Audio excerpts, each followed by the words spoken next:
Pakistan cricket বেশ দুঃসময়ের মধ্য দিয়ে যাচ্ছে। সাবেক ইংলিশ ক্রিকেটার মাইকেল ভন তাই তো মনে করেন ইংলিশ খেলোয়াড়দের পাকিস্তানের বিপক্ষে সিরিজ খেলার চেয়ে ইন্ডিয়ান প্রিমিয়ার লিগে খেলাই বেশি ভালো ছিল।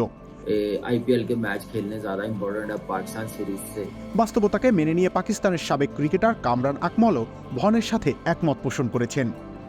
সম্প্রতি মাইকেল ভন পাকিস্তান আর ইংল্যান্ড সিরিজ নিয়ে মন্তব্য করে বলেন, পাকিস্তানের বিপক্ষে খেলার চেয়ে ইংলিশ খেলোয়াড়দের আইপিএলে খেলা বেশি ভালো। চলমান পাকিস্তান ইংল্যান্ডের মধ্যকার টি-20 সিরিজ নিয়ে ভন এই মন্তব্য করেন। তার মতে ইংল্যান্ড ক্রিকেট বোর্ডের উচিত ছিল ইংলিশ খেলোয়াড়দেরকে পাকিস্তানের বিপক্ষে খেলানোর চেয়ে আইপিএলে খেলতে দেয়া।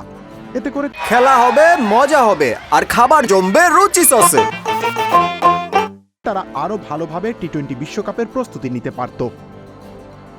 কামরান আকমল তার ইউটিউব চ্যানেলের ভিডিওতে জানান তিনিও ভনের সাথে সহমত পোষণ করছেন। পাকিস্তানের সাম্প্রতিক পারফরমেন্স সত্যি অসন্তোষজনক। তাছাড়া আইপিএলে এখন উন্নত মানের ক্রিকেট খেলা হয়। তিনি বলেন, ইংল্যান্ডের সাবেক অধিনায়কের করা মন্তব্যে আমি সত্যি অবাক হয়েছি। যদিও মেনে নেওয়া কষ্টকর, তবে তিনি পাকিস্তানের বর্তমান অবস্থার কথা ভেবেই মন্তব্যটি করেছেন। পাকিস্তানের সাবেক এই উইকেট রক্ষক ব্যাটার আরও যোগ করেন, পাকিস্তানের বর্তমান অবস্থা সম্পর্কে সবাই জানেন। আমরা আয়ারল্যান্ডের মতো দলের কাছে ম্যাচ হেরেছি। ভনের মতে এটা তেমন কোনো কঠিন ম্যাচ ছিল না পাকিস্তানের জন্য। নিউজিল্যান্ড, দক্ষিণ আফ্রিকা কিংবা ভারতের বিপক্ষে হারলে হয়তো এমন কথা তিনি বলতেন না।